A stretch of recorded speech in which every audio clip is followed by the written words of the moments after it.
All right. Okay, so on the request of May, we have come here today to talk about winter driving. And this is actually a very relevant topic right now since winter is fast approaching. We're already at the end of September.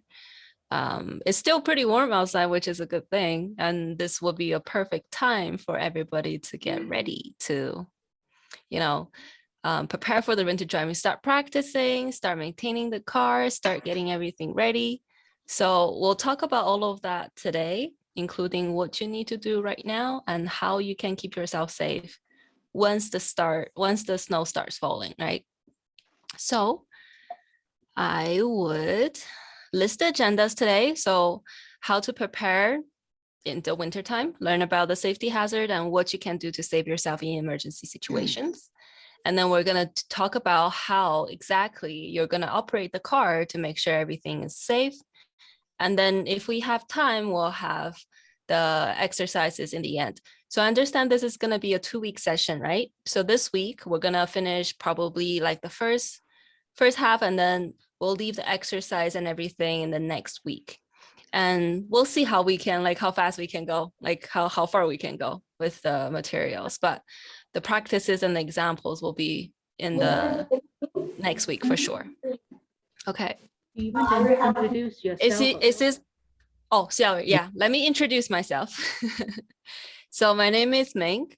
I am a senior instructor at Frank Driving School. So I've been working there for, since I've been working as a driving instructor since 2016 and be teaching a lot of students. I teach both theory in classroom and as well as in vehicle. So I deal with like new drivers, experienced drivers, get them ready for the road test, teach them how to drive and drive numerous times, of course, teach a lot of students in the wintertime as well.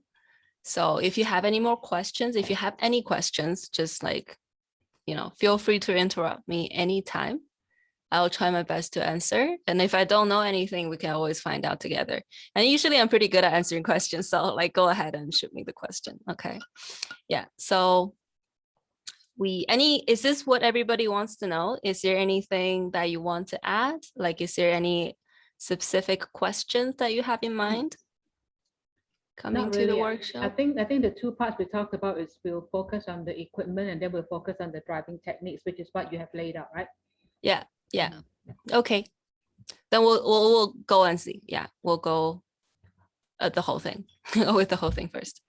All right. So what can you do, right? When the winter comes, when we see the first snow, right? What can you do when we see the first winter storm, right? And then we hear in the news that, okay, there's a lot of collisions happening. All the roads like major arteries are just like blocked.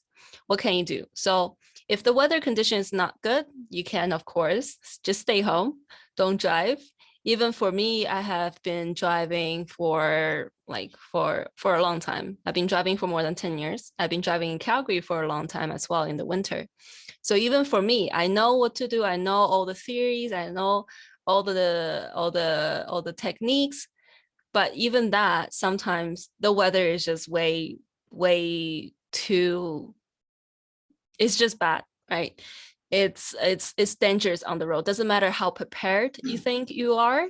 There just sometimes is not safe to be on the road at all. So if you want to stay home, if you can't stay home, stay home. And I'm sure with the COVID and then everybody's getting used to, communicating online, I'm sure that will be one of the options available to us.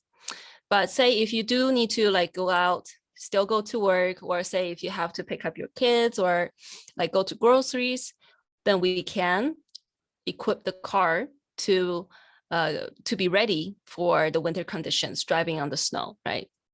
And then we also need to equip ourselves with knowledge. So knowing what to look for, knowing how to prevent those situations so that we don't get into the situations in the first place. And then we don't have to correct our skids. We don't have to, get into the collision and then find out what to do next, right? So if we can prevent it, that would, of course, be the best thing to do. And then also we need to adjust our driving style to fit the winter condition. So we're going to talk about in a lot of details in the second half of this workshop about how you can adjust it and what exactly you need to adjust, how exactly you're going to be driving differently than in the summertime. Okay.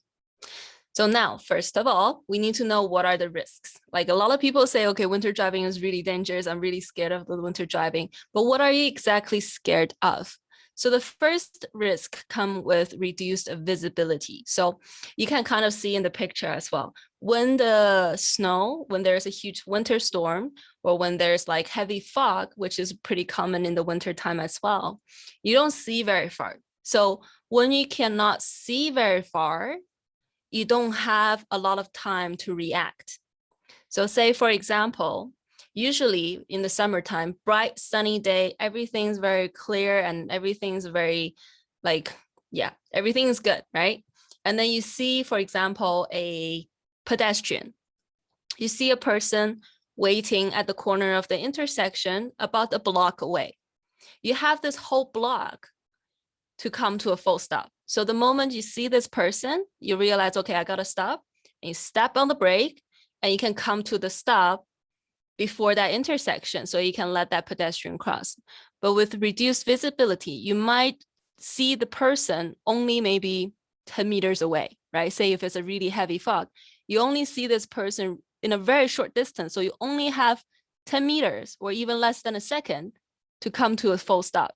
So that becomes very dangerous. So we need to be aware of visibility. Know that when you cannot see that far, you need to reduce your speed so you can stop in time, right? The other one is the road condition. So we all know in the winter, the road condition is very slippery, right? It's very different than in the summertime. In the summertime, we can just stop very quickly because the road is dry. But in the wintertime, because of the snow, because of the ice, it takes longer for us to come to a full stop. And it will also increase the risk of getting into a skid during the turns, right? So this is the road condition. So we need to watch out for the road conditions as well. Traffic condition is pretty, well, it's not that different, but we do need to consider the mental state of the other drivers, which is also like my last point. So usually if there's a huge winter storm or if there's a lot of snow on the road, people will drive slower, right? But how slow can we drive? And then also when the road gets more congested on a slippery road, on a hill, what do we do? So the traffic condition, we also got to keep in mind. And then we also need to know, like, if there is a collision up ahead, right? So that kind of contribute into the traffic condition as well. So there's a lot of congestion, like there's a lot of traffic jam in the winter time, either because of the road condition, because of the cars are just driving really, really slow, or because there is a collision happening ahead, right? And if the car in front of us get into a collision, right? So if we're just following a car and then the car couldn't stop in front of us, then we can crash into them as well. So this is a mentality that I need to keep reminding a lot of drivers. It's like, just because you're doing everything properly doesn't mean that everybody else is gonna do everything properly. So even if you're being very, very careful, but there's some emergency situations where like it's caused by other drivers, right? So we need to be very aware of what the other drivers are doing, and then some of the common mistakes that might happen in the winter time. Okay, and then the mental state, I kind of mentioned it before, but it's basically because everybody's pretty tense in the winter.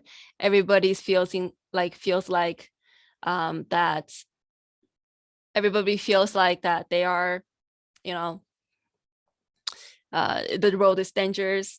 So everybody's pretty like tense, and then they can get startled, and then they might do something that they are not supposed to do, right? So how drivers react to different situations can vary, okay, can be very different. So we also need to, you know, take in consideration about how the other drivers might react, how the other drivers might drive in the wintertime, and then kind of adjust our driving styles according to that when we're driving around these drivers. Okay, any questions? Any comments? Okay. All right. So before we get out, right, before we go onto the road in the wintertime, it's always good to check how bad the road is, or like, is it a safe day for me to get out, right? So there are several platforms or several sources that we can get that information from Calgary. So 660 News is one of the they're very good. They're very good at updating real time. Okay, so this is one of the radio station that has the local traffic condition, like the local traffic news and headlines, all the news reports. So if you just turn on the radio, you'll be able to hear the road condition. Like they report it every like 15 minutes, I think. So yeah. So you can listen to the radio, or you can also check on the TV or on the internet, the weather network. So they'll tell you like how much snow there is expected, right? And then also Alberta Transportation. So if you go onto Alberta Transportation's website, they'll also tell you about any road closure or like those big accidents, big congestion that is outside of the city. So for example, if you're traveling, you're going to Edmonton today, right? And then you want to know what happens, what's the condition on number 2 highway that's connecting Calgary to Edmonton. You're probably not going to hear that from 660 News or like any news station from Edmonton, because they pretty much deal with what's happening within the city. But outside of the city, in between the two on the highway, you can check Alberta Transportation. So these are the 3 major sources of information you can check out. And it's always useful to, just look out of the window, right? Like if you're not going really far, you can always check, okay, is there a lot of snow on the ground? Okay. All right, so check the weather before we get out the door. Now, so we'll come back to what you can do right now, right? So maintenance and the equipment, we can start preparing the car starting, this season. So a lot of people have the question about like, do I really need to change my all season tire to a winter tire? I would strongly recommend that you do change it to winter tire. For a lot of the cities, for example, like if you're driving back in China, right? If you're driving in China in Guangdong, Shenzhen, or even like in Beijing, we don't get a lot of snow. If there is a snow, it's not going to be a lot accumulated on the ground. But it's very different here in Calgary. So when it comes to the winter time, that huge layer of snow, and then it starts melting, and then it has the ice underneath that snow, you will need the winter tire to be safe. So the main difference is for the all season tire, it lose traction. Yeah, so it will lose some traction when the temperature gets cold. So it kind of stiffens up, right? But for the winter tire, you can still have a pretty good traction even when the weather is really cold. So that's one of the main thing. And then also we need to pay attention to the tire pressure. There's not a lot of difference in between the tire pressure in between the all season tire and the winter tire, but tire pressure is one of the things that we need to watch out for in the winter time, especially. With the cold temperature, if you're like the rubber part of the tire is not fitting perfectly onto your rim, you will often find your tire goes flat in the morning. It's not like flat, but then you'll see that like your warning light is on your dashboard, right? So you will have to go to, for example, a gas station to pop up your tire to make sure that you have a good traction, to make sure that you can still stop in time. So I recommend changing to winter tire very, very strongly. And also, if you're not planning to change to your winter tire, or even if you change to the winter tire, pay attention to your tire pressure. So it's a good idea to bring your car to the mechanics, check your brake, right? Check your brake to see if your brake is in a good working condition. Sometimes the brake pad wears down and you need to change your brake pad to make sure that you can brake or you can stop quickly, right? And then also ask them to check your tires. So sometimes people don't really realize that they have a nail in their tire and it's just causing the tire to leak very, very slowly. So you might find out like maybe after 2 or 3 weeks that the tire is like a little bit flat. So get those checked, because these is going to show up very quickly in the winter time, and it's going to cause some big problems, right? So we need to be extra careful with the tire. And then also windshield and mirrors. Can I ask a Sorry, was there a question? question? Yeah, because winter tire is so important, I just want to ask if anybody has any questions about the winter tire. Because that to me is super important for winter driving. Does anybody have any question about winter tire? I'm just looking around. No? Okay. Does everybody use winter tire? Yes, I do. Uh-huh. But how much have left? How many centimeter left is still good for the winter tire? That's a very good question. Like the Mhm. minimum is Yeah. 1.6 millimeter, millimeter, 1.6 which, milliliter. Oh, which is okay. really shallow. Okay. Oh, Which is pretty shallow. Anything that's shallower than that is actually illegal. oh, okay. Right. 1.6 milliliter. Yeah, 1.6 millimeter. But of course, if you can afford it, I would Yeah. actually recommend it to change pretty often. Like depends on how much you're driving, right? So if you feel like it's getting pretty shallow, then you can always change to a new set of tires. Yeah. But is it okay? Is it when you almost one now? So can you dry it in in the fall or spring? Yeah. So if you drive with winter tire, like when there's no snow on the ground, yes, of course you can. A lot of people think that it wears down the tire more. But I mean, when it comes to the season, right, especially like after the first snowfall, you should start considering changing it into winter tire already. So don't be afraid of changing it a little bit earlier, right? Because you're not gonna drive like that much unless like you're traveling, like driving a long road trip, right? But when it comes to the season, say if you're driving to Vancouver, like it might snow in the mountain already, so it's always better to get prepared. Okay. Yeah. Yeah. Thank you. Yeah, you're not gonna notice a lot of differences in terms of performance, right? Like if you drive with a winter tire on the ground, doesn't feel that much different, but it's just that some people feel like it's wearing down the tire. Yeah, unnecessarily. So I think the other question about winter tire is when you buy your winter tire, like do you put it on rims or no rims? There's always this debate, right? Whether it's better just buy the tire or you want to buy the tire plus the rims. It depends on how much you want to pay for it, right? Yeah, it's always easier like if you buy the tire on the rim, like you buy the whole thing. Some people, they like to buy that whole thing so that they can change the tire even on their own, right? You can just change it in your garage. But if you just get the rubber part, just the tire itself, you will have to bring it to a mechanic unless you have all the tools and everything to change it, right?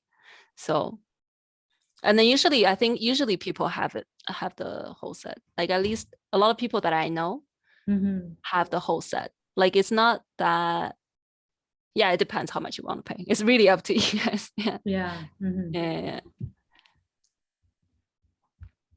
So yeah, but if you want to, go ahead. Some tire has like a train on the tire. So is it better? But you will be wrecked for, right?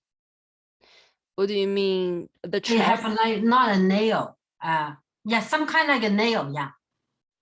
In the tire. The snow tire, some of them have a nail in it. How good about those? Oh, you mean the spike one? Like the studs? The spike. Yeah. Like the studded tires? Yeah. Oh yeah.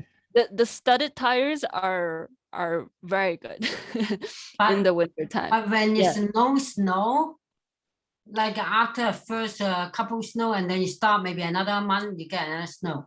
But those stuff is good.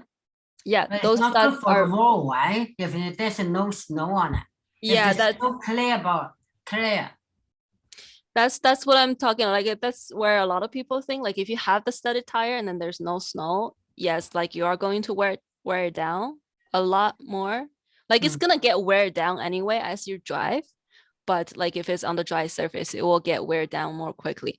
But like, again, it's your consideration. I would recommend if you want to get the studded tire for the winter time, you can change it. Like even if you just drive on the dry road for maybe like a couple weeks, that's okay, right? If the snow doesn't fall. A lot of people, they have several sets of tire. Especially, for example, one of the person I know, he travels to he goes into the mountain a lot for work, right? So he has the studded tires. Yeah, and then you can feel very very obviously that the studded tire can stop way quicker than even the winter tires. Yeah. But like in the city, we don't need the stuff tire, right? Usually if you have the winter tire and then you combine it with good techniques, it should be enough.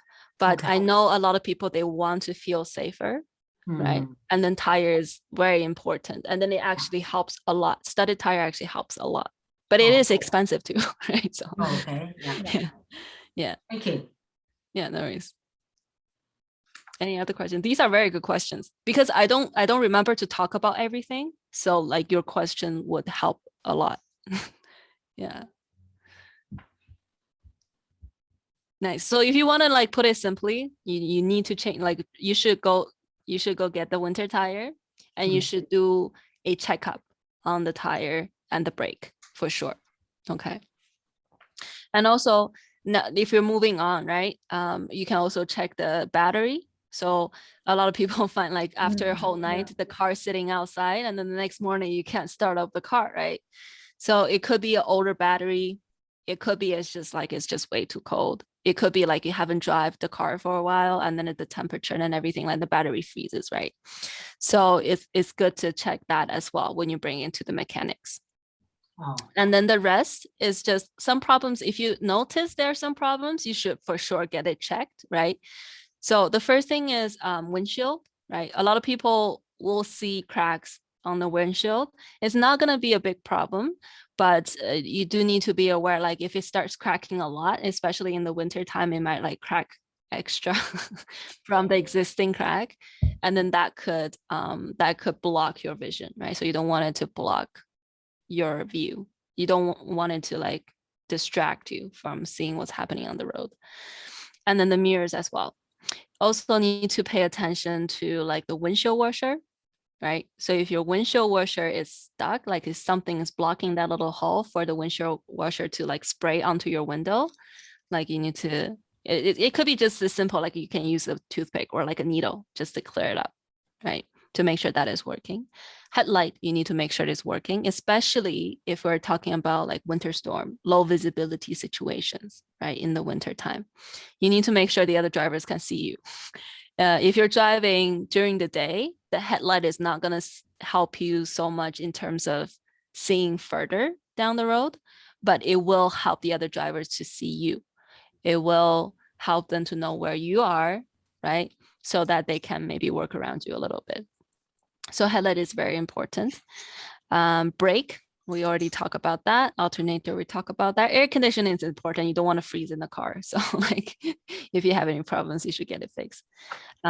Just on the side note, some people don't really mind it. Like it's not a big issue, but we do need to change our filter from time to time for the air conditioning just to make sure everything's good. Like especially if you have any like allergies or stuff, you might feel it, right? Especially like if your air conditioning is on all the time in the winter, it can be problematic for some people. But some people, they just don't care. Yeah, they don't really mind. They don't feel the differences. So why would the air conditioning be on in the winter? Oh, I meant the warm air. Is there the like heater. another name? Yeah, the heater. Oh, okay, yes, okay. yes. Is air conditioning like for cold? Yeah, it's probably just for the cold, right? Yeah. The heater. You gotta make sure the heater, right? Yeah. The vent, the filter. If you get it changed, then you get it changed. Thanks for clarification. Yeah, I always get these mixed up. I always been talking about air conditioning. Maybe I should change that. No. So yeah, that's that. So for the car itself, tire, right? Under the hood, we gotta get it checked and then make sure our window and everything is ready, right? So make sure we can see. Emergency supplies and tools. So you should keep them in the car. And then now we move on to like, what do you need, right? As for the emergency and tools. So the tools, there are some very helpful ones in the winter time. So the first thing I would recommend is the traction mat. You know how like a lot of times when we're driving in the winter and then we see this car just stuck in the snow, right? It just gets stuck in the wind of on the side of the road and a bunch of people are trying to push it out of the pit, right? So, so traction mat is helpful, right? In that situation, especially like if you are using all season tire, especially if you are, you know, your tire condition is not that good. Traction mat, you can just put it under the tire if you get stuck, and then it will help bring it out.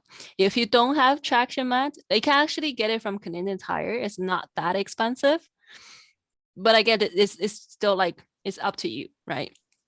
If you want to go for a more affordable option, you can always like have a bag of salt or like cat litter in your car, so that if you do get stuck, you can just kind of sprinkle them all around your tire so that you can increase the traction so that your tire can actually grab onto something and bring the car out of the spot.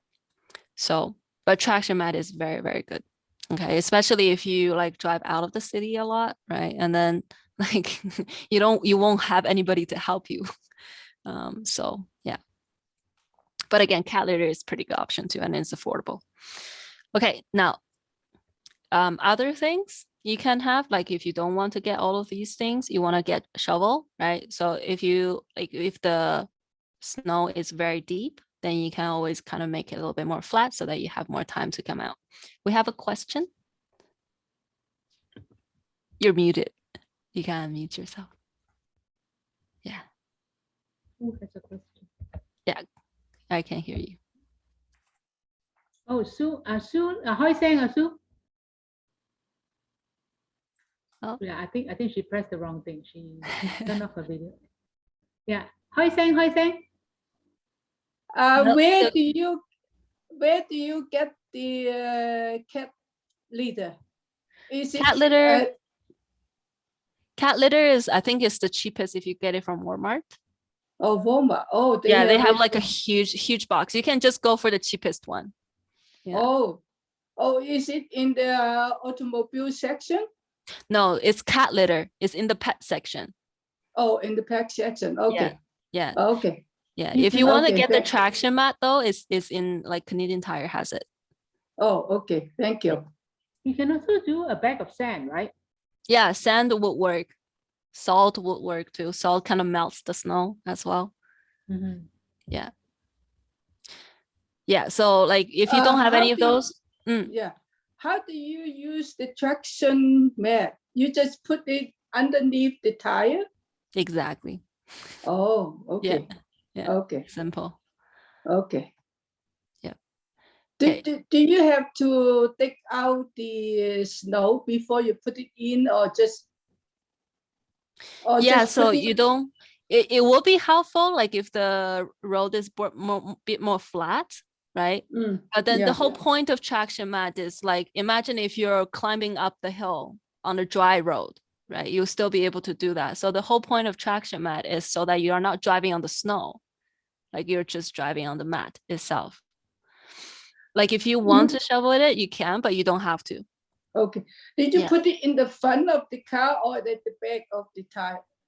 It just beside your tire, like whichever way you want to go. So if you have more space, you want to drive forward, put it in front of the tire, right? If you want to drive backward, then you put it behind the tire. Oh, okay. Thank you. Yeah, no worries. So if you don't have any of these, like it's good to keep a shovel in the car. Like it's not just for like digging out the car. It can be pretty useful in a lot of situations in the winter time. So like I said, like if you're in a very, like if the snow is very deep, right? And then, so what happens a lot of the time, why people get stuck is like, say this is the tire, right? And then once the tire starts spinning in the same spot, they'll actually like make a little hill with the snow, right? So it's gonna make it even harder for you to get out. So a shovel in that situation can just like, you can just flatten the surface a little bit, right? And then the car can start moving. So yeah, so shovel can be useful. Tow chain can be useful. There was one time, like say if your car is like, what is the word? So like your tire is not touching the ground anymore. Like you're 从中间架空了. Does anybody know what I'm talking about? So say like if you get into a skid, right? So I actually saw this happen one time. If two times, one time on the median, one time on a big rock. So the car got into a skid, and then they got onto the median, and then their tire is not touching the ground at all, right? So the car, like the median, is holding up the car from the middle, from the center of the car. So at that point, like even if you have traction mat, even if you like have the traction, you're not touching the ground, it's no use. So you need somebody to like pull you out of that situation, to like take you out, right? So I remember there was that time when the people, they were trying to use a huge stick, trying to like kind of move the car off of the rock, but it was too heavy, and then the rock was pretty high. So I think like if they actually do it, they might make the car flip over or something. And then somebody think, okay, let's pull the car out, but then nobody had the tow chain. So in the end, they just find a really thick rope. Somebody like went to their house and found a really thick rope and then pulled the car out. So if you have the tow chain, it could be useful. Like you can go around, you can help other people if they're stuck, or like if you're the one who's stuck, then people can easily pull you out, right? Booster cable is very important. We should always have the booster cable in the car. It's not just for the winter time, but also like in general, right? Say you left the headlight on for, 2 weeks. Because for example, like you're leaving for a vacation, right? And before you leave, you say, okay, let me go in and check the car. And then you turn on the car, but then you turn on the headlight manually and you forgot to turn it off. It's going to drain the battery. So you won't be able to start up the car. In the wintertime, I already talk about like if it's too cold and then the battery just, you don't start up the car, then the booster cable can help you like jumpstart the car, right? So booster cable is always useful. Does everybody know how to use the booster cable to jumpstart the car? No, I don't. Yeah, so you need another car, right? Another car that is running. And then you would attach. So usually if you open the hood, you'll find the battery is pretty obvious. It's like a square one. And it's always gonna have the plus and minus symbol on it. So if you're not sure which one is the battery, you look for the plus and minus symbol. And then you will usually, so the plus and minus symbol like this, right? So you want to, I think it's the red one for the positive and the black one for the negative, but I could be wrong. It doesn't matter that much, but you do need to make sure that the same color connects to the same end. So if the red is on positive in this car, then on the other car, red also attached to the positive end. Okay. So on this car, if the black one is attached to the negative, on the other side, the black one needs to attach to the negative as well. Okay. So the same color goes to the same, end of the battery. So this card is not going to run. Once you attach the cable, then you start the card that is running and you leave it running for a bit to, charge the battery. And then after a while, okay, you can just try to turn on the engine, and then usually it will work. So I'll say about like 5 minutes, let it run for about 5 minutes, right? And that will usually be enough. And then after the car, you can actually start up the car. Don't turn it off, let it run. Or you can drive around for a bit, because as you're driving, the battery kind of charges as well. So yeah, don't just turn it off right away after you can start a car. So just leave it on for a bit and then that's it. So it's not very, yes. But when you attach somebody's car, so that car have to turn off before you attach the cable. You should. Yeah, when you attach the cable, you should make sure both cars are not running. Oh, okay. Just for safety reasons, right? And then also like if you have gloves, like wear gloves so that you don't get electrocuted. But usually if you just leave the car off, then it's good. And then you turn on the engine. Yeah.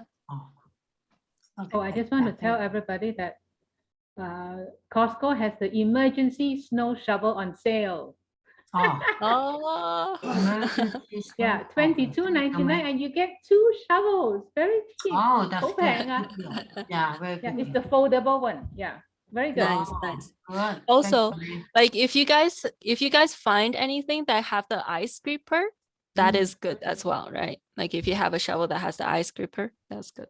Oh, okay. Mm. Ice cream. I have a question about the headlight. Yes. You say that if you turn your car off, you park your car, and you forget to turn your headlight, and that still drain your battery? Yes. Most of the cars right now, they're on automatic headlight. So if you Oh. don't ever turn on the headlight manually, like if you're driving during the day, you never use the headlight, then you don't need to worry about it, right? But for some Okay. cars, they like it's an older version. Say if it's an older model, then you actually need to manually turn on and off the headlight. Say like if you're driving at night, right? Then they gotta manually turn on the headlight. But for a lot of the cars right now, when it's dark, the car will just automatically, they'll just automatically turn it on. So you can see on the handle on the left, you can see there's like auto, right? So if the arrow just pointed to auto, you will never need to really worry about it. So yeah. Okay. So the light on auto is good for day and night. Yeah, so auto means that the car has a light sensitivity sensor. Oh, Yeah, there's a sensor. So if it gets dark, then the car will know it's dark, and then they will turn on the headlight low beam automatically. So you don't need to worry about it. You probably never notice it because you have never used it. yeah. Yeah, but it is actually, we're going to talk about how to turn it on manually later on, because if you're driving in low visibility situation, like in the wintertime, in the fog, in the snow, you Yeah. might want to manually turn on your low beam so that the other cars can see you, because it's not dark enough for the car to know they got to turn on the low beam. But it will be helpful for you to have the low beam on so the other cars can see you. Yeah, but we'll talk about that later. So if you do turn on the headlight manually, you got to remember to turn it off. I think a lot of cars, they will beep. Like if you turn the engine off and you open your door, but your headlight is still on, they will give you a warning. Many cars do this, but some cars they don't. Or sometimes people just ignore that warning. Like they hear the beep, is like, oh, what was that? But they still left the car because they think, okay, I'm home, I'm done driving, I don't need to worry about it. But then the headlight is on, right? So that could be an issue. Just pay attention. Okay, so warning lights and reflective signs. So we're still for the extra little tools that we can keep in the car. So the warning light, the reflective sign is like the triangle ones. Do you know what I'm talking about? The triangle signs that you can put on the ground. So that, say, like if you got stuck in the snow or in the middle of the road, or like say your battery just died in the middle of the road, which is not really good. You don't want that to happen. But say if it happens, and then there are cars, right? There are traffic. You want to warn the other drivers. And especially if the road is slippery, you want to give them a lot of time to see you, to brake, so that they don't crash into you, right? If you're blocking the road. So that sign, place it at least 150 meters away from your car, facing the traffic that is coming, right? So that the people have a lot of warning, have a lot of time to brake. And then we kind of talk about ice creeper. This is pretty straightforward, right? So if it's too slippery, or yeah, you want to scrape off the ice. Sometimes it gets really hard and the shovel doesn't even do anything. So ice scraper can be helpful. Any other questions? You don't have to have all of these all the time. I would recommend the traction mat, or anything for traction, and a shovel, right? And booster cable.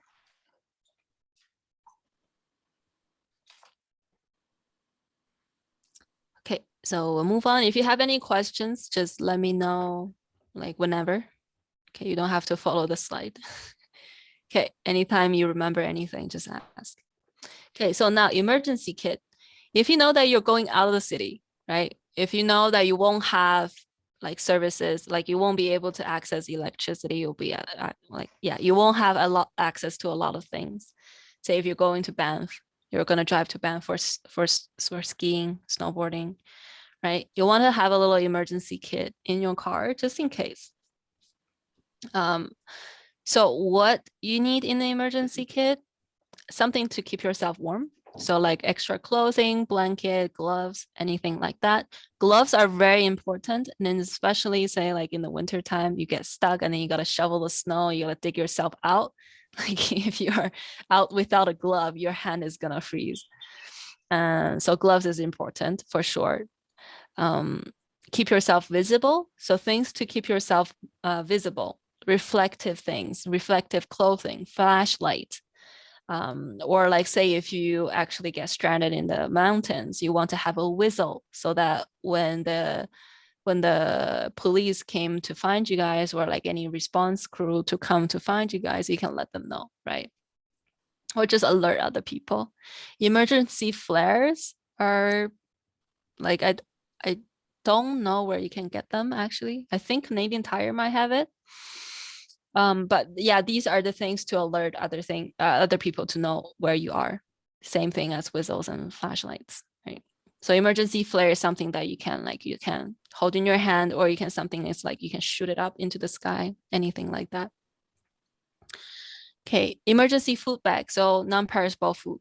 Chocolate is a good option, right? Chocolate give us energy, sugar, right? Keep us warm a little bit. Chocolate is a good option. If you bring any cans, make sure you can open the cans, right? So bring like a can opener. So yeah, non-perishable food.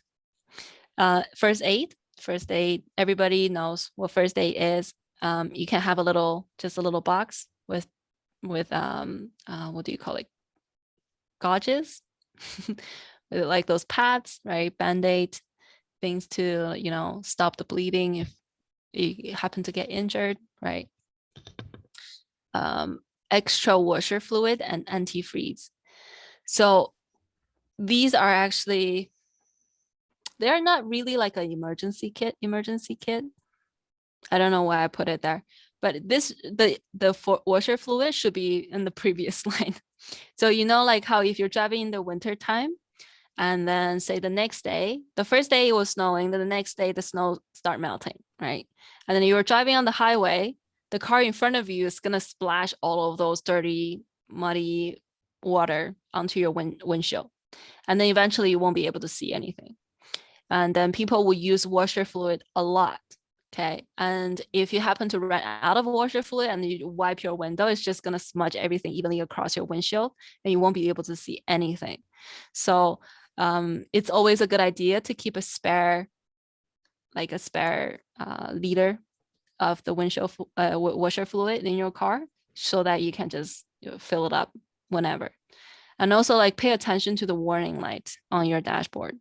I don't know if I have no, I don't. Actually, since we have more time, let me just give you guys a quick overview of the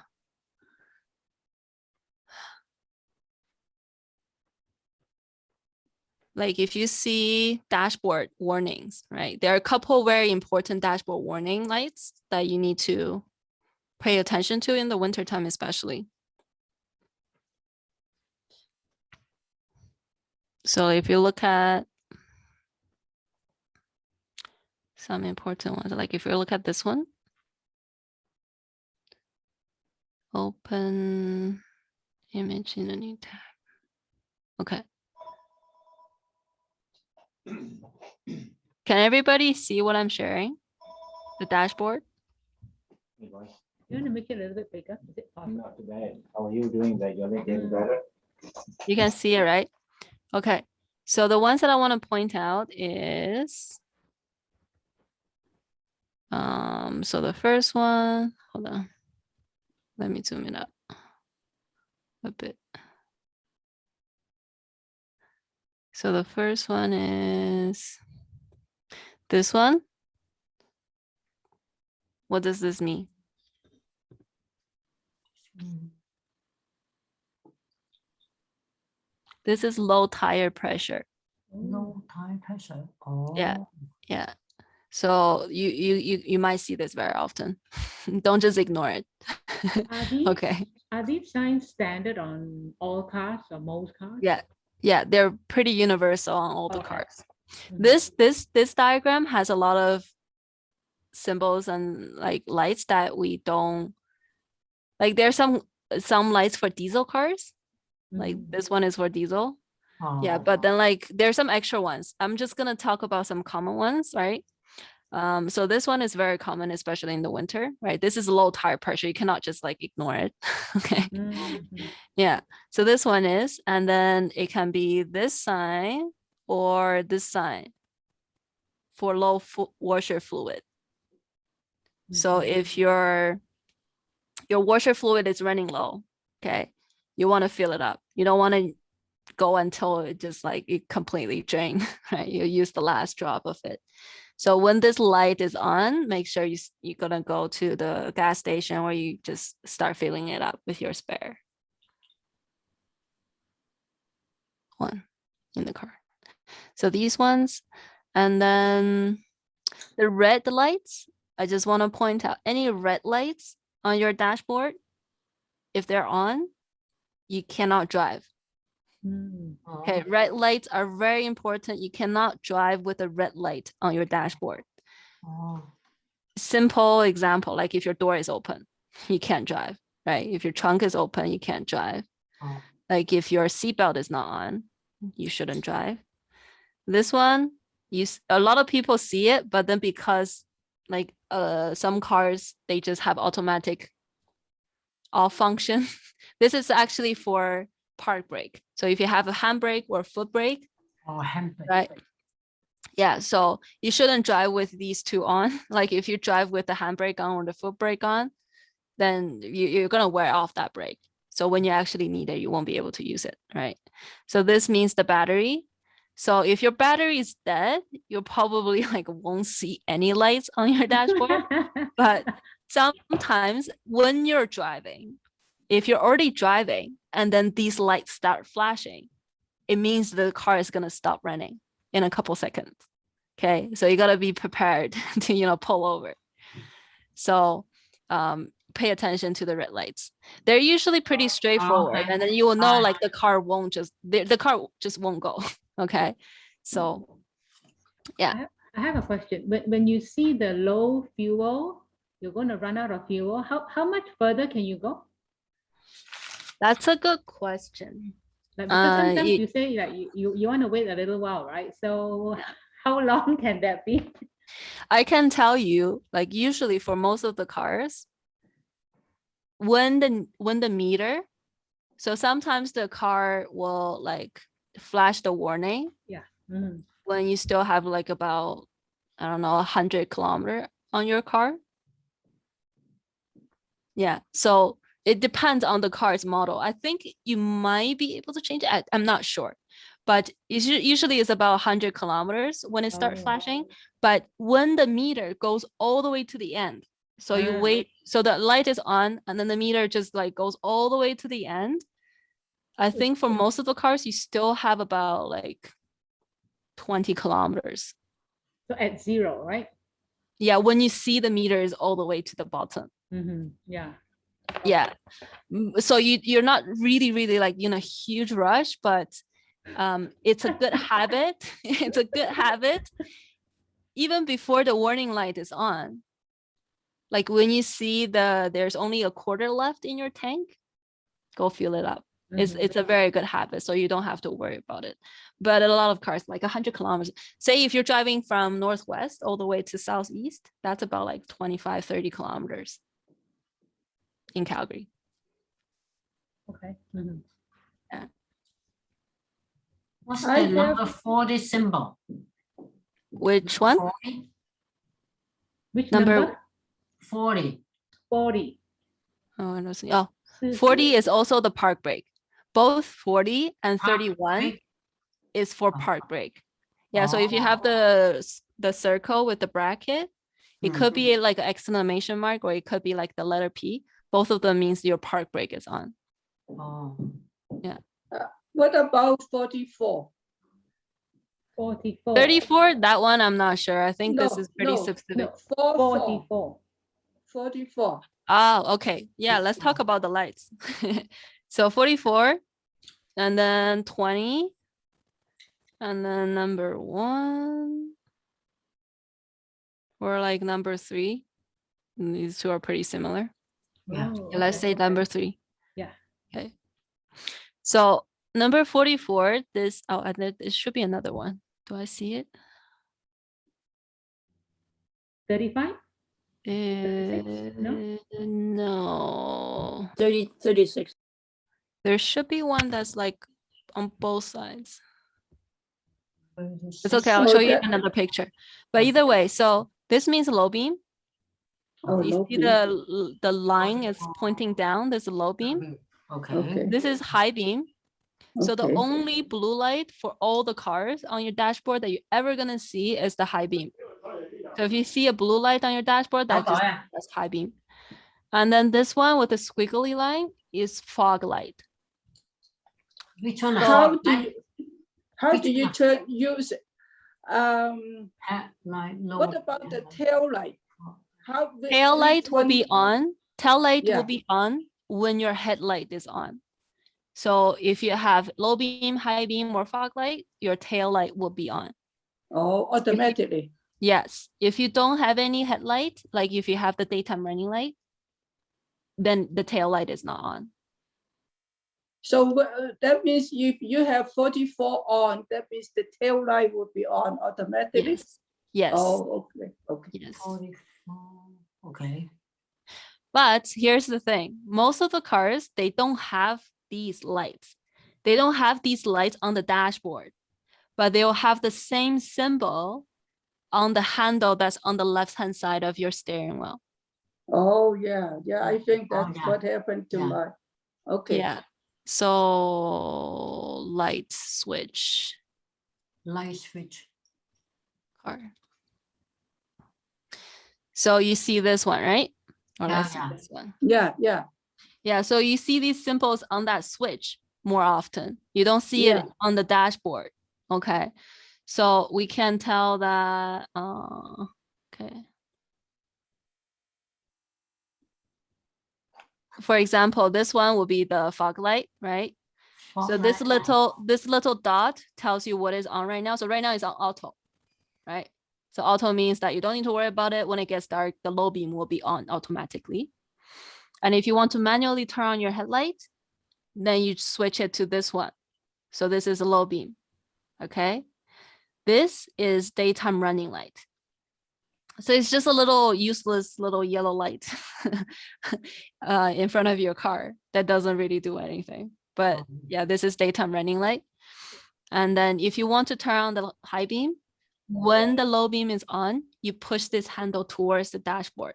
So you can push it on up or down for signaling left and right. You can also push it forward so that the high beam is on. But yeah, like if you have any of these questions, like usually I would tell the student just like ask your in-vehicle instructor.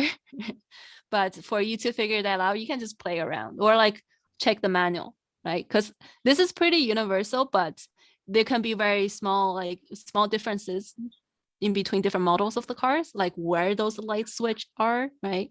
Like sometimes it's under the vent on the left-hand side, sometimes like usually it's behind the steering wheel, but it could be different places. But the symbols are very universal. They all look the same. Okay. Yeah. And then just on the note, if you turn on the low beam, like sometimes the dashboard only shows this symbol, like the daytime running light symbol. But as long as you know that this is switched to the low beam is on. Okay. Okay. And then I was gonna show you another one.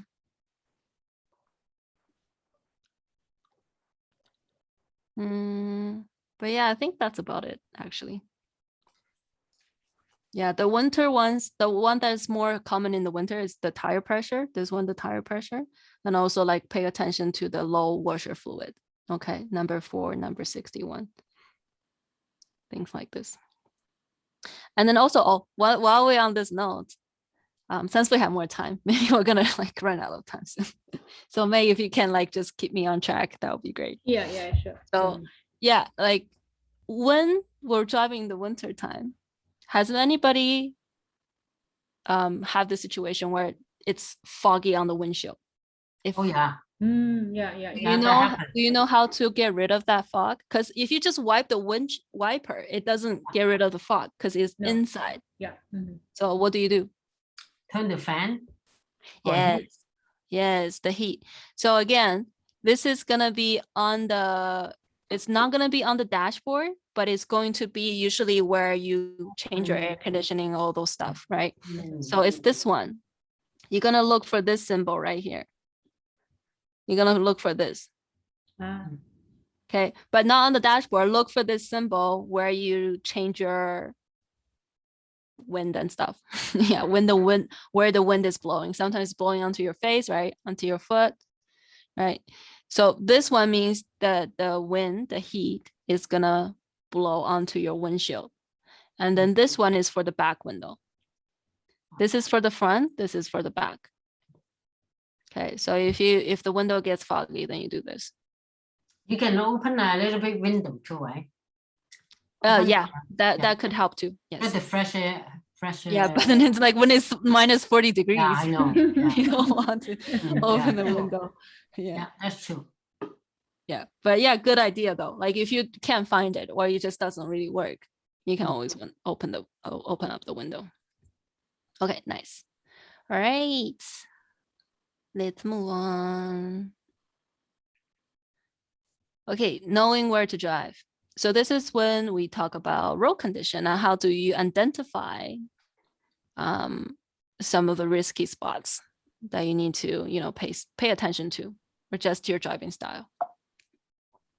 Okay, so first of all, there are different types of snow on the ground. And then it might feel differently, right? It will feel different. So the first one, this kind of condition, usually we see it more often in the residential area. So there was like no snow, there's no snow plow that cleans the snow off of the ground in the residential area. Well, they clean it very, very slowly. They're gonna clean the main road first, and then they're gonna clean the collectors, and then they get to the residential. And some very small roads, they don't even get to it. So you'll usually see the tire track, right? And then there's like deep snow or thin layer of snow on the side. But then the problem with this one is that underneath the tire track, it can get really slippery, right? So like imagine the car keeps driving over here and then they kind of just like press down the snow and then it becomes hard. And usually like say in the morning, you'll see like it's pretty reflective. You can see the ice. So this is the one that we need to pay attention to. This is the one we see very often in the communities, okay? And then this kind of road, we see it mainly on the bigger road. So before they clean the snow off, or if like you see it on the highway a lot. So the cars are driving, there's a little bit of accumulation, but not a lot of snow because they just get blown off by, the wind that's brought by the traffic. So a little bit of snow, but you can see the tire marks and not a lot of snow, okay? And this one, you can see it on the collectors. So snow, it's not like the cars are not going fast enough to blow the snow off of the road. So it becomes like slushy and smooth. Like, yeah, it becomes slushy once the snow starts melting. Say like in the morning, it starts snowing. Later afternoon, it gets warmer, it melts, and then it's like just dirty and yeah. So this is when we use the windshield fluid, right? So these type of snows is pretty common, or these type of road condition is pretty common when we're driving in the city. So we need to find out where our lane is. If you have the tire marks, you can follow the tire marks. If you can see the lanes, like if you can see the lane marking, follow the lane marking. But say if the lane marking say the tire marks are on the lane marking, so the other cars are not following the lane marking when they're driving, it's actually a good idea to follow the tire mark, not the lane marking. Okay, so you want to find the surface that's easier to drive. Okay, so when you're on this road and you can kind of see it, like the cars are kind of going to the left side of the lane, you should follow the lane marking like this. Okay, you don't have to like force yourself to drive on the snow. For these ones, sometimes it's easier to drive off of the lane mark, drive off of the tire mark, because the tire mark, like we said before, it can be really hard and slippery, right? So if you drive a little bit to the side, if the snow is not so deep, that's actually better. If the snow is pretty deep, you can get stuck in the snow, so don't do that. But if the snow is not very deep, then don't drive. Like if the tire mark, that portion of the road is slippery, don't drive there. Okay. And then over here, you can just follow the tire mark. Or like if the road is slushy, it's not going to be as bad. So yeah, you can make your own decision over there. Now, if you are having trouble, say you're on Crowchild. No, Crowchild is too big. 16th Ave. Okay. So if you're on 16th Avenue by like 新鲜100, right? By Chinatown. What is this? Is it a chat? I hear a notification. Oh, it's okay. Somebody just joined. Oh, okay. Yeah. So yeah, like if you're driving on 16th Avenue and then there's a lot of tire marks. Okay. And then you don't know which one is which. So you know there are two lines, right? Two set of tire marks. But then say if there are 3 lanes altogether, you might be like, you know, drive in between the 2 lanes. And then it might be hard to find where exactly your lane is. One very helpful way to know is to look ahead. Okay. Or like sometimes when there's no lane marking whatsoever to help you know where you're supposed to drive. It's a really wide road, but you don't know where your lane is. You look forward. So you take the width of the car and kind of, you know, put them beside each other. So if there's enough space to fit 2 cars side by side, then there are 2 lanes, right? So if you look around where the horizon is, usually you'll be able to figure out how many lanes and where the lanes are. And then usually if you look up ahead, say if you're driving down 16th Avenue, you will see more cars up ahead, right? If you see more cars up ahead, then you can just pick one car to follow. So that can help you make that judgment, right?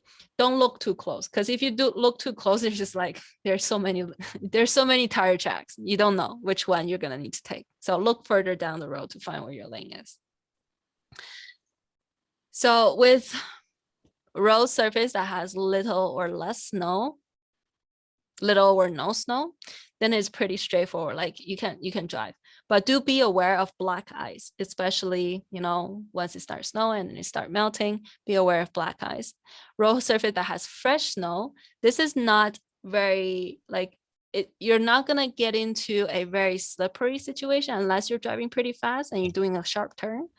So these are usually easier to drive in, but drive on. But if you have a really thick layer of snow, don't go in there because you're gonna get stuck.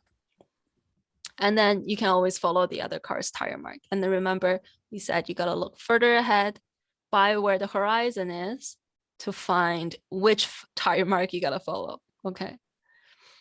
So yeah, now we talk about snow by the curb. Okay, so this is usually where people get stuck. And then we have different ones. So the first one, this is like when they clean the snow in the middle of the road, but then they leave the side not clean because there are usually cars parked there, right? And then you will have a very hard edge over here. So if you're gonna park around this area, make sure you can get out, because usually getting in is easy, but getting out is not so easy with this barrier here, the snow barrier here. And then you'll also have a little bit like the fresher ones, but you can see that there's a lot of it's really bumpy on the side. And then with these bumpy areas, they are very easy to get stuck as well, like when you're in. So this is hard to get out. You can probably see the parking spots. You can see that there's a pretty clean parking spot, but when you're getting out, it's hard to get out to cross that barrier. But for these ones, it's like once you get in, you might get stuck with a little bit of the snow bump, right? and then it's hard to get out. So the bumpy areas, try to avoid them, to find somewhere that's more flat and smooth, right? And then the ones on the right is just very thick layer of snow. Okay, so when you see those very thick layers, you don't go in there. Okay, don't go in there. Sometimes if you have if you're very confident about your tire, you can, sure. If you have a 4-wheel drive, you have good tire, you could still get out. But then for like when you don't trust your car that much, maybe don't take that risk. Okay. All right, so let's watch a video and see how the cars are getting stuck and why they're not getting out.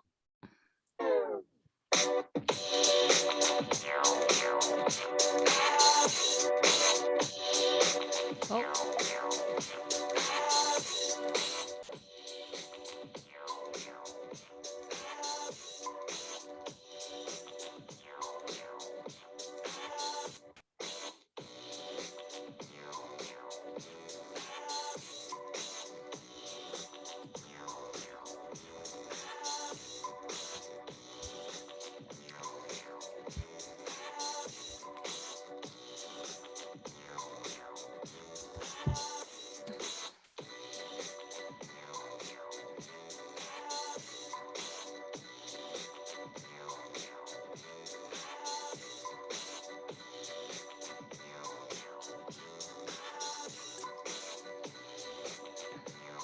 Okay, we're gonna watch that much.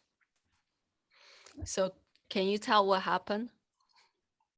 Just in terms of the time, it's a good time to stop and or just somewhere around here. Yeah, like if you can see in the beginning, this guy is actually moving quite okay, right? So he actually managed to move a little bit, but he got to the bumpy part of the road, right? He got to the bumpy part, and then what you can see is that his tire is spinning, like it's not grabbing onto anything. So this is one of the things when we're getting to kind of the techniques. When you find yourself stuck in the beginning, don't press on the gas pedal too hard, because if you press on the gas pedal too hard, all of a sudden, the tire is going to spin really fast and it's just going to not grab onto anything. And it's just going to make the snow under the tire even more slippery, right? So what you want to do is that try stepping on the gas pedal slowly, stopping down the gas pedal slowly, not little, but slowly. So you press down very slowly so that you give the tire to grab onto something. And then once you feel like the tire has grabbed the snow, then you can try to you keep going steadily going down. And then once you feel like, okay, you have crossed that little barrier, then you can continue to step a little bit more and a little bit faster to make sure that the car is going, right? To actually pass that area. But what this guy did is that he pressed down way too hard in the beginning. He pressed down the gas pedal too fast, and then the tire just starts spinning. It's not grabbing onto anything. So this is the one mistake that he's doing. But he's doing another thing very good, is that he's trying to change the direction of the tire. So what he's doing is like he's trying to find a spot that's easier to grab onto. Okay, he's trying to find a spot so that he doesn't really had to go over the barrier. So he's trying to find a spot that has less snow or like a little flatter surface so that he can actually go over. So you can see it like he's changing the direction, and then he actually managed to move forward a bit. But again, because he's spinning so fast, he doesn't grab onto the snow. Like if he just goes down a little bit slower, he might have actually got himself out. So yeah, this is why a lot of people just couldn't get out of the thing, right? And the first thing, once you realize, okay, I'm stuck, try go down slowly, right? And if that doesn't work, if you cannot just drive out, then you actually have to get somebody to push you out, right? And then you can kind of tell like this guy is trying to rock back and forth a little bit. And then that's especially helpful as well. Like he's going backward and then forward and then backward. Use that inertia to push the car out. So when you're actually driving, excuse me, if you have somebody to help you push at the back, so you're gonna accelerate slowly, the car is gonna slowly move forward, and then it's going onto that little bump and it doesn't move forward anymore. So you're gonna let go of the gas pedal, the car is gonna roll down the little bump, And then when it's going forward, you're gonna use that force and accelerate at the same time. Okay, it might take some practice. It's harder for me to explain it with just words right now without you actually doing it, but you can kind of understand that but you know what I mean, right? You're using that rocking back and forth, use that to push yourself out of the little bump. And then if you have somebody to help you push, make sure they're pushing along with that inertia as well. Okay.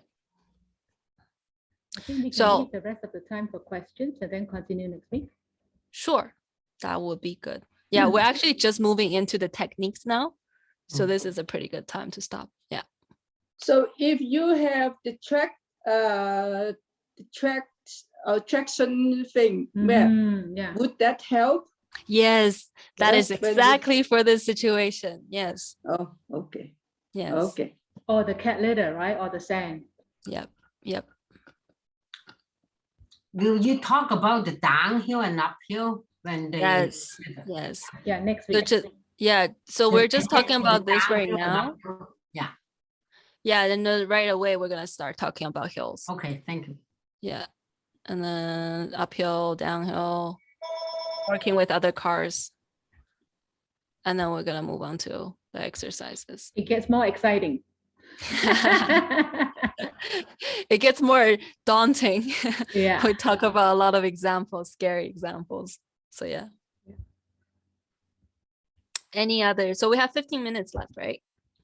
About 10 minutes because the Chinese group will come. So Okay. yeah, so probably about 10 minutes. 繼續落嚟咧，佢會講翻一樣嘅，不過用Mandarin 講，都你可以再聽多次嗰個英文嘅，你聽唔晒嘅。I find my Chinese is not as good anymore. Especially when I'm doing these Lack of workshops. practice, yeah. Yeah, I start to struggle because I don't speak Chinese that often anymore. So, but yeah, Yeah, I'll still make sure it's understandable though. it is. It is. Yeah, Yeah, yeah, it's very, very comprehensive because you have so much experience in this. Is there any questions? Any questions? No questions? Yeah. So go to Costco and buy your emergency shovel. When it's on sale. Yeah, it's on sale now. Oh, do they have it on sale now? On sale now, $22.99. You get 2 shovels. You can share with somebody. Oh, okay. Yeah, so it's worth it because if you're gonna stay in Calgary and then you're gonna keep driving Calgary in the winter, you're gonna use it eventually. So, and even if you don't use it and you find somebody gets stuck in front of your house, you can always go and help, right? Yeah. I Yeah, always keep a bag of sand in my trunk in the winter. Yeah. Because it has gotten me out of some sticky situations. right. It's useful. It always Where happens. do you get the sand? Sand? Home Depot. Oh, okay. Lowe's? Yeah.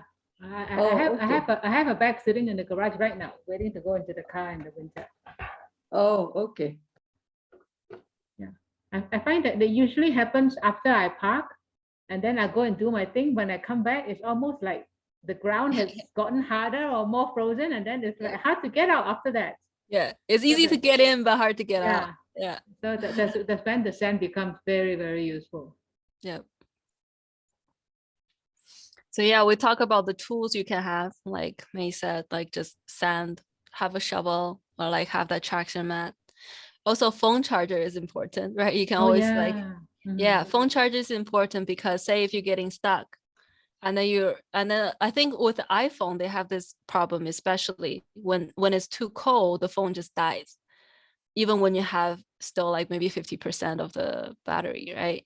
So it's always a good idea to have the charger cable in the car to make sure that you can always call for help, right? Or like just in the beginning, find an easy place to park. Remember, we kind of talk about like in the residential, avoid like the ones that look like avoid these ones, right? Find somewhere that's like flat, less snow, right? Clean, not bumpy. Look for those spots. so that it's easier for you to get out.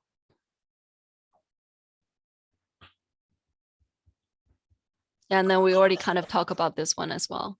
So you need to go slowly on the pedals, right? And then you rock the cars.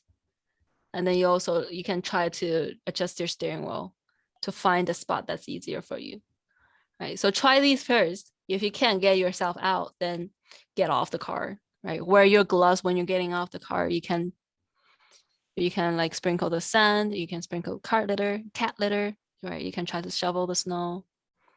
But a lot of the times, especially when I first start practicing, like the first couple lessons in the winter in the snow with the students, I remember last year, the first day after it snowed, like I had 3 students. I originally had 3 students scheduled, but like for the first 2 students, we've gotten like we got stuck so many times already, and I just got tired. So there was 3 times that I couldn't just drive out of the snow, right? So if I can drive out of the snow, like even if we just got a little bit stuck in the beginning, that's okay, right? As long as we can drive it out, then it's still fine. And it was a good learning experience for the student. But there was 3 times that I had to get off the car and push the car. So I just got too tired in the end, and I had to call Lucy. I had to call the office lady and tell her that, okay, can you please help me cancel the next student? I'm just way too tired. I don't think today is a good day to, practice. Yeah. It's almost like, the more you spin the tire, you're actually polishing the bottom, right? It actually gets more slippery when you do that. Exactly. Yeah. I got a question. Yes. It's been 2 years that I didn't change my slow time. I have my slow time right now, and because of the COVID, we hardly really use. We got 2 cars, so one of the car we hardly really use. So I never change it. So when I drive in the summertime with slow time, it's okay, right? It's okay. We just talking about the sign for the tire pressure or something like that. In summertime, I can see the sign is up. And I asked my husband, he said that because of the slow tire. Yeah. Right? So in terms of performance, you're not gonna feel that different, especially in the summertime. Yeah. Like the road is pretty dry. You won't have any issues stopping or like, but like say if it's like raining, maybe the tire pressure is gonna make a little bit of difference, right? When if it gets a little bit use. Because it's the same for us. To change it and then just try 2 or 3 times and change it again, right? Yeah. So I've been having my slow tire for 2 years. I know, it's the same for us. We have a little car and then the snow tire is just on there because since the COVID, because we don't even like drive that car. So yeah, we're just home all the time. So if you're just driving occasionally, that's okay, right? But say like if you're driving to work, commuting every day, then you don't need, and then it just becomes very expensive too, right? So,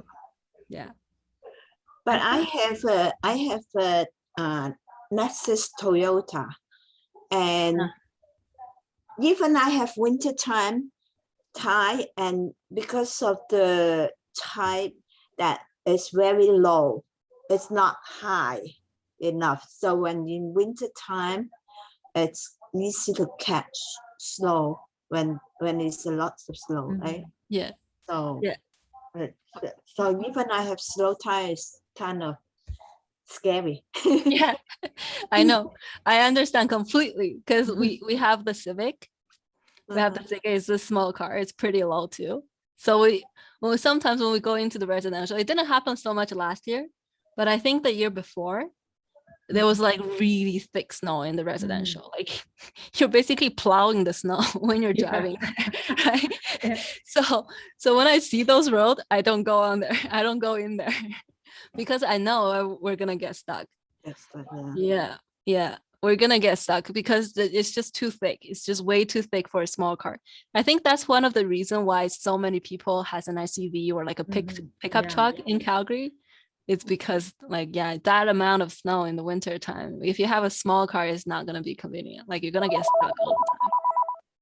I've always been curious, like when you do that, like because I have a low car too, right? When you're scraping the snow on your belly, Yeah. does it hurt the car? Does it damage the car?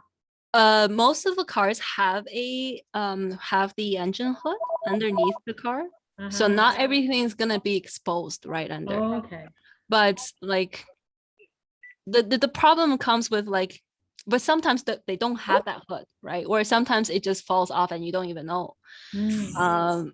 And the problem comes mainly just with the snow is not gonna damage the car so much, but it does, like if there's salt, right? The salt sprinkled onto the snow, and then with that salt mixed with that, Yeah. it can like make things rusty a little bit inside, or like I don't know, maybe something's in the snow, like maybe a chunk of ice is there, Mhm.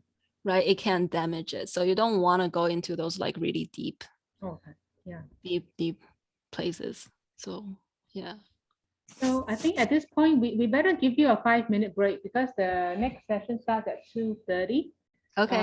Go drink some water and then we'll start in Mandarin at 2:30. Sounds good. Hả còn Hải Trung Mạnh là lần điểm buồn. Okay. Có thể biết Lucy thảo hả? Oh, got. Thank you. Yeah, see you guys later. See you I'm in gonna 5 turn minutes. my Yeah. I'm gonna turn my camera off.